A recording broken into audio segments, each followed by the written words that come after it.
We just have no interest in flooding the public consciousness with ugly noise. Everyone's playing with AI and using it, but it's really obvious when something has been done well. If a piece of entertainment can't survive in culture without the logo on it, I think it's almost kind of not worth doing.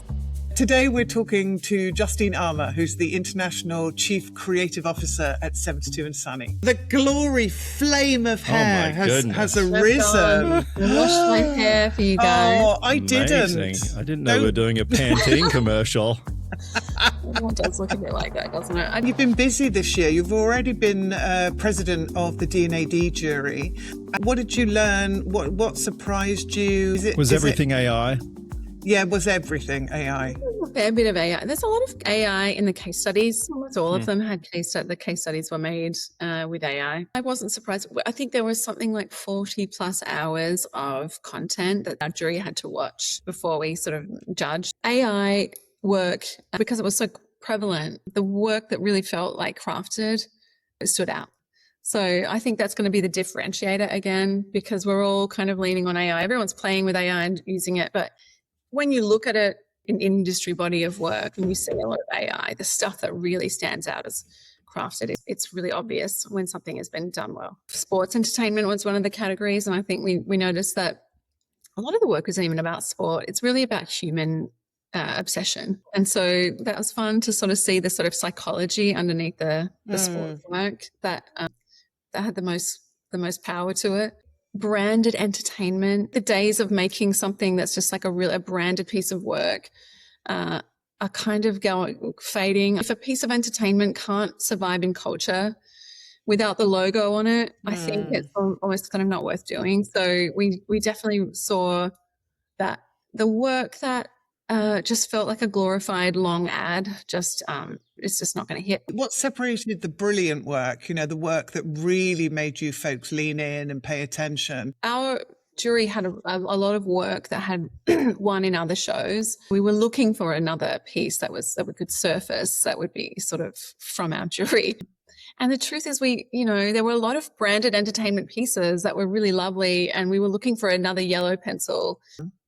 We ended up awarding this Apple holiday spot, the puppets in the forest. Have you seen that one? I haven't. And to be honest, there's a lot of product in there. It's a beautiful holiday spot, a genre of holiday. It's been around for a long time. Hard to do a global holiday spot too. Every single thing about it was so human crafted. It was every puppet was made with, by hand. It was just honestly the most charming thing. I'm going to contradict myself because it did feel, it's definitely an app. The iPhone is in there.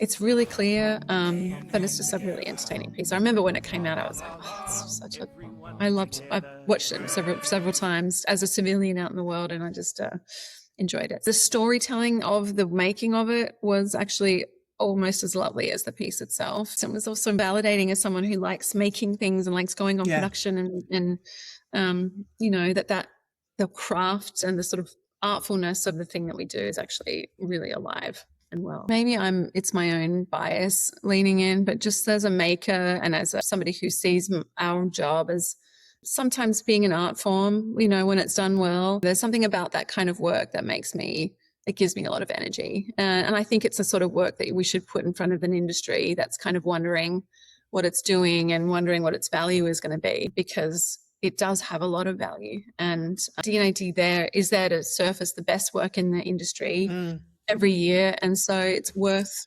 holding up the work where care has been taken, investment has been made, and incredible teams have been assembled to make something as well as it can possibly be made. We should hold that stuff up as, we're not always going to be able to do it. Not every client is going to be up for that. Not every client has the time or the budget, but it is worth holding it up and saying when we're at our best, this is what it looks like.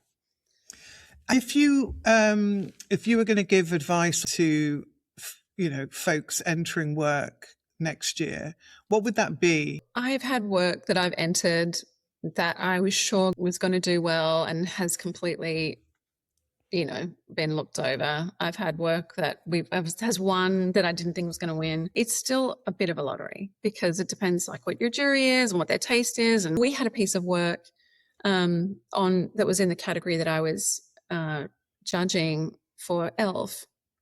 And it was actually by far and away the most watched pre-game Super Bowl spot of all time. Like, it was the most successful piece of branded entertainment as a Super Bowl spot. If you look at views and engagement, you sign a code of conduct when you go into the onto that jury. So you're not allowed to talk about your own work or defend your own work. But it did not get it didn't get past the shortlist. It was shortlisted, and I was happy, and it was discussed. I wasn't there for the discussion. It was discussed for a pencil. I say all of this with a bit of a, like, what do I know? Because I've won a lot of things, but I've always lost a lot. But I think making sure that the jury understands the entertainment value of the work. You're seeing work that you're not the audience. I'm not a massive football fan. I'm not a massive cricket fan. And there was work in there that was really in the fandom of cricket and football and things like that. Getting the jury to understand the fandom and the sort of the cultural context and why this has been really successful to your audience, I think is really helpful, because I think the best work it's really in the fandom, whether it's entertainment or in a culture or sport. It's really kind of leveraging something that's quite specific.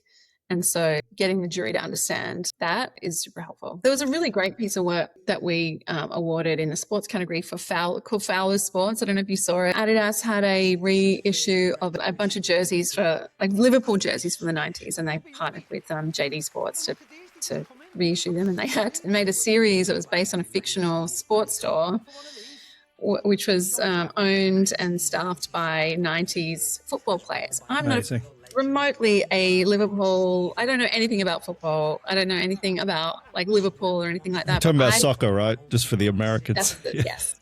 Once I kind of tuned in to understand, like, how much the fans would have loved this, it was really easy to award it. You know, I was on the One Show jury this year. It's really about how you submit that award. You don't have to have an expensive voiceover. There was some brilliant work that just wasn't backed up by any stats or any chunky information. And you're like, well, it's pretty, it looks great, but did it do its job? I don't know.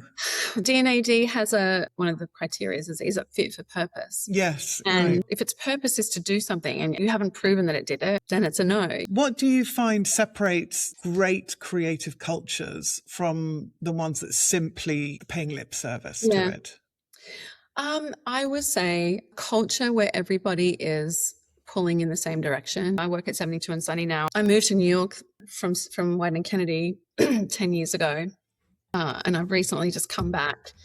And one of the brilliant things about 72 and Sunny, it has tenets that it's built on, and one of them is, like, this deep collaboration. And I remember when I first moved from White and Kennedy to 72, and one of our tenets is, when the work goes on the wall, it's everybody's work now. So we have these wall sessions. We put the work on the wall. It's like a first creative review, and then you're asked to attach your ego to the outcome. So obviously care about the work, but now that belongs to everybody, we're all there to build the work and make the work strong and make the work great. And it's a bit of an adjustment to move from a place where the creative happens in the creative department to everybody's role is in and around the creative. But I will say, I think 72 and Sunny has a culture of creativity that is sometimes uncomfortable, sometimes people stepping on each other's toes, everybody's asking a lot of each other, but it is truly like a creative culture like none that I've seen. So it takes a bit for people. When people come into our agency, some people don't like it. What don't they like? I think when a brand person or a strategist is having ideas, and they're really great ideas and they're valid ideas, and we're talking about them, like, some creators feel judged by that. Right. I think I used to be a student, and the creatives did not want to hear my ideas. I'll tell you that much. I know. And your ideas are so brilliant, They're so Gully. good, Kerry. Thank you. I remember when I first moved there 10 years ago, I was like, oh, this is a bit, I don't know. Confronting in some way? Confronting. I was like, you know. Annoying. A little annoying. A little annoying, yeah. But it's also really kind of, there's something really freeing about it too. You don't have to come to the room with all the answers every time. You know, you can come with curiosity, or you can come with a challenge, and know that everyone's going to roll up their sleeves and help. I work with Chris Kay and Maria Galleria, and I would say those two people are some of the most creative people I've ever worked with. And I would never dismiss an idea that they had just because they weren't creative in their titles. It's really kind of nice to be surrounded by people who really care about the work as much as they care about their part of the work. Yeah. I think that's one of the biggest challenges of getting good creative out of a big organization, because it's really hard to get everybody in the same direction because you have silos, you have politics, you have power dynamics.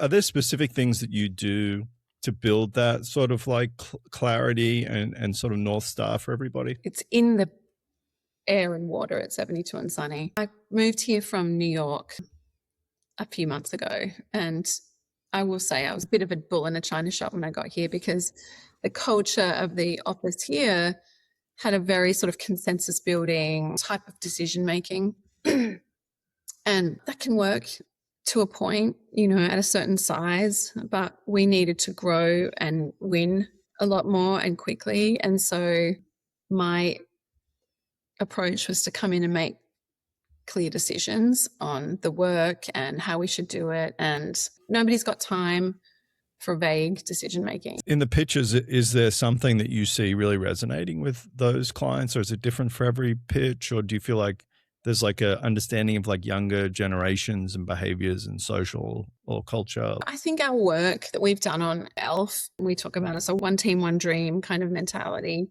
And we are really an extension of their team. Clients are fascinated by the success of e.l.f. And we, of course, have been part of that. The leadership there is incredibly tight. It's a unique way of working. They're fast, super deep in everything. A lot of clients that come to us with a fascination for like, how does that work and what are they doing? And so we've got some learnings around that, but there's also just like a special sauce at e.l.f. that is just not really replicable in other places. Armando Potter, who's the strategy lead. Armando is the best of many things in the industry. Such an incredible speaker and incredible thinker. So much of what they do comes from the community up. So they're listening to the community. They're super engaged in their community all the time. We have ideas for campaigns and for platforms and things like that that come from a comment. Corey, who's the president now of e.l.f, she's in the chat. She's directly communicating with people. They are so deeply connected to their community. And I think you've got to be up for that. And you've got to have a passion for the business that you're running to be able to do that. But I think because they have that, it's just such an alive company. Armando also talks about everything's global. We did a launch for Germany in German, which they launched on all of their channels, and it was incredibly successful globally for them. So you can do work there if it's grounded in an audience truth, in a product truth, in a cultural truth. It does tend to resonate. You wouldn't imagine that a campaign about a German scientist is going to resonate in Brazil or Mexico or whatever, and yet it does. I find it fascinating about the comments there with Corey, because I remember when social was first like emerging, and the thought of someone important ever being in the comments was not even on the planet. Yeah. And it's real as well. She is through and through passionate about that audience and about that brand. When a leader has that kind of energy for the thing that they're doing, it does tend to kind of create clarity for the whole organization. So yeah, I think there's a lot that she does that powers that company. And you've talked about, the work for Germany that's crossed borders, that's been so successful, globally. How do you maintain, creative standards across multiple regions and across multiple offices without creating some kind of reductive monoculture? Yeah, it's a challenge that I'm sort of new to. We need great work from all of the. There's been a few highlights this year, but there's more coming. One of the things that I learned some things when I was at Grey, and I kind of used this like a sort of criteria that I use, work that has a simple, clear idea. It's so simple you can say it in a sentence. You can be in any culture, and I need to know what your idea is. I don't not so much of caring about the mood board or the vibe and the big manifesto. Tell me what the idea is in a sentence, and then I can know if it's going to be repeatable. A surprising quality to it. Like if you're thinking about brand or the client's challenge as a story. What is the surprising next beat in the story of the brand? I need to know it's surprising in the landscape of work that everybody is exposed to. If it's not doing something or saying something that others wouldn't do or say, I don't know why it would stand out. So a sense of audacity. We talk about craft and making sure that the work is crafted so that every element of it keeps your attention. And that doesn't mean that everything has to be cinematic or everything has to be perfect. It just means that choices are made to hold your attention. And the last thing I say is the work should have a sort of an energy to it. We should be excited to make it, because work that's exciting to make, and there's an urgency in us that we want to make it, tends to have excitement in the world. It doesn't matter where you are. You can be in Mexico or Brazil or Australia. And if you've got those things kind of going for you, the work will have the qualities it needs to be great. When I bang on about this, and sometimes I feel a little bit old school when I do, but I just think that it's just the quality of the best work when it's clear what it's trying to say. SSACE. It's a great acronym.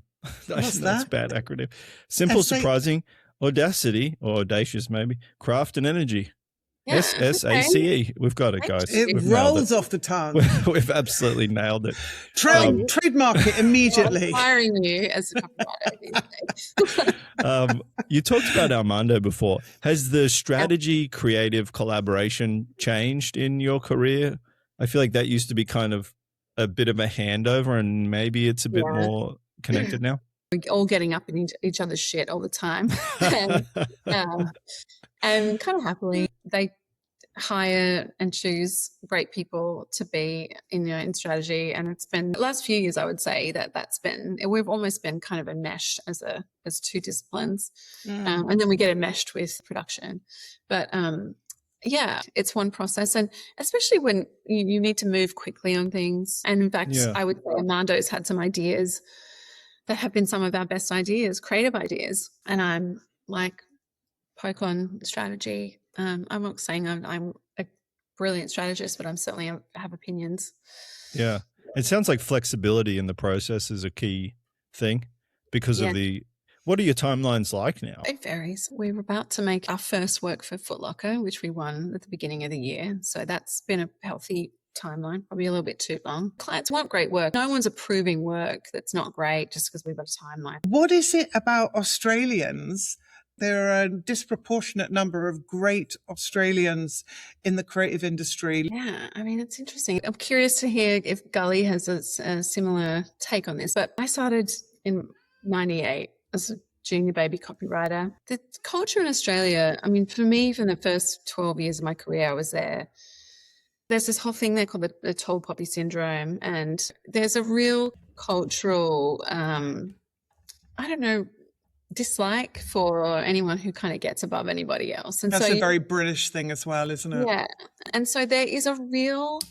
Anyone with confidence, we just cut it down. Yeah, no. Any self-belief. Yeah, back down here with us. And so I would say what happened for me was I spent...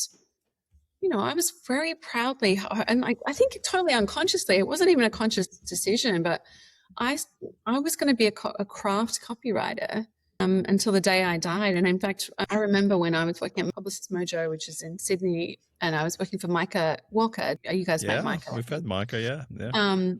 One of the most brilliant creatives. He's just like such a deep, thinking creative. Yes. So I spent 3.5 years working there. And then when Micah left, they, asked me if I'd take the role as the ECD in that office.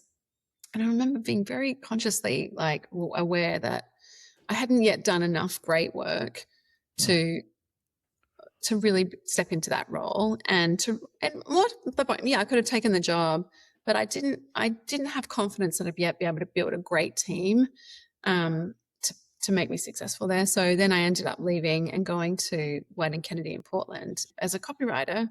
Decent shop. Yeah, it was fine. I mean, Kerry also worked at Wyden. You would never know. You'd never know because I know Gully doesn't let me mention it anymore. No, doesn't he? Yeah. No, he doesn't let me mention it.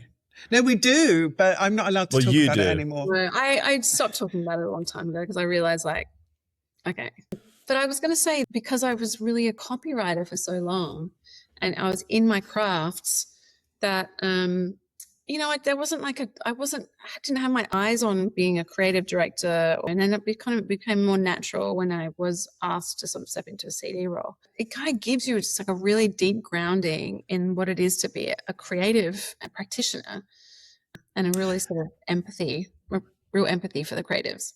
So what do you think the difference is? What do you think the sweet spot is about Aussie creatives? I have worked with a lot of Australian creatives in Australia and in the US, and I would say they are absolutely reliable in terms of like they will crack an idea. They're really good, and it's because they spend more time in the craft part of their career before they jump into leadership. Then your leadership is more durable as well when you've got a lot of work that you've made that's really good. And you can build a great team when you've made a lot of great work. And so spending more time and gaining mastery as an art director or a designer or a copywriter before you jump into that phase, I think it has a lot of value. We're sort of taught to spend the time doing the work versus talking about it, I think, in a way, right? Yeah. Whereas I feel like even when I see my own children here in the States, like a lot of it is sort of like talking about it instead of doing it. And maybe that's related. Yeah. I would say we almost aren't that great at talking about it. Yeah, no, we're awful at talking about it. In America, everybody's really good at talking about it. Yes. And Australians are like bumble screwed. I'll just keep plugging away at it and then maybe people will like it, but not too much. Yes, read this. I think there's a humility and I think there's a directness and a lack of fear around calling BS. And this is similar to, Joe Shoesmith. We've talked to her a couple of times, and I think she sees that at Amazon too in her role there. And she actually said there's sort of a group of Australians in Amazon that are, having an amazing, successful career. And I think a lot of it comes down to that lack of ego, maybe a directness, and like you said, Justine, a hard graft. Yeah. Putting in the work. Right. Cracking on. You made a joke about women. There's a lot of women. If you came up as a woman in advertising in Australia, it was way more sexist and way more ridiculous. I can imagine that. Than anywhere. And so you have a resilience. Yeah, I can absolutely imagine that. And so I think that ends up being something of value. Because you do a lot of resilience in this business, in leadership. I think it's a great point. Yeah. So, Sense 2 and Sunny, what is it that you want the agency to be famous for? What do I want the agency to be known for in 5 years' time? We want to be the premium global creative network. We're not super interested in churning out masses of AI assets, low cost. Race to the bottom. Yeah, I mean, we want to do work that has value and that has a high value. So I think leaning into, great ideas, great making, really sharp. And it doesn't, I have long since given up predicting the future. I don't know what the industry is going to look like a year from now. I'm super bored by the AI conversation. I feel like I'm not going to add anything to it. We're just getting on with it. We're working with tools. We're experimenting with things, but we just have no interest in flooding the public consciousness with ugly noise. I want us to be known for doing quality work that is really successful for our clients. That's the other thing I would say about our culture is we are not interested in doing award fodder that doesn't have value. It's not resonating. Yeah. No, it's never been 72's way. I love judging on award shows. I love winning. I get more excited about the e.l.f. Super Bowl spot and what it did for the business than I would, by winning an award for it, to be honest. So I think our culture is super focused on doing work that changes the client's business. We get really excited when things work. So it'll be more of that, I think. And can you tell us about optimism and how you think about, that's a big, broad word. Tell us a bit more how you think about optimism and how it guides you and the team. In the wrong hands and the wrong sort of translation of it, it can turn into sort of this toxic positivity idea, and people can get an idea that 72 and Sunny is like a bunch of people, nice people trying to be nice to each other. And it is not that. Optimism at its purest expression is it's clear-eyed. It's really seeing a situation for what it is. It's having a really deep sense of curiosity about where we actually are and what we're facing and what we're up against, what our clients are up against. And then always just having a really strong belief and orientation that wherever we are, we can succeed out of it. There's no despair. There's only, everything is working in our favor, even the hard things. And so this orientation of optimism, we don't go into, I'm sure there's moments where we're like, we just have like a hold hands and like whine for 30 seconds. That sometimes happens. But we very quickly move to solutions and move to like an orientation of like what everything that feels like it's working against us is actually working for us. And honestly, it's a little culty when you kind of join there. I love that though. Belonging in the world, Yeah. And it's like it's actually, I think it really has changed me as a person. And when I think about like how, I've done a lot of coaching at 72. I've done a lot of, I'm all in on the 72 way. And I really do find even in my personal life and situation, sometimes when things aren't going to plan, I'm like, I'm curious about what this is offering me. Like, what is the opportunity here? What would you be telling, a 25-year-old today if they said, look, I want to be you in X number of years' time? What's your advice?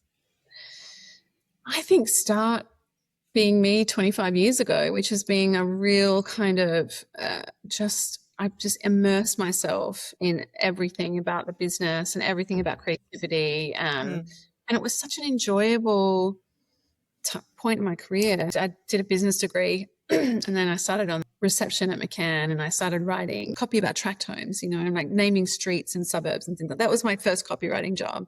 I remember David Blackley, who was our sort of regional ECD, and he sort of did the rounds and sort of shared all the award-winning work from that year. And he played the Guinness surfer spot. That's one of my favorites.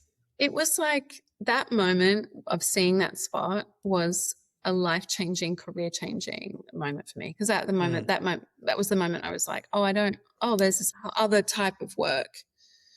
I'm not doing that right now. I'm writing direct mail about words. But I was like, I just want to be in that realm of work. And so I really just got focused on becoming a super nerd for the best type of work and the most poetic work. And I really kind of, just had mentors that were great copywriters, and I sort of soaked up as much as I could from the people that were willing to teach me.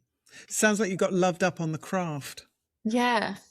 And the feeling, the work that I felt something about that spot that was it was like art. It was it was deep, wasn't it? I don't know. I think the thing about me is I won't ever give up, or the thing that I always can trust in myself is I am relentless, and in my ambition for the agency, ambition for people, ambition for the work.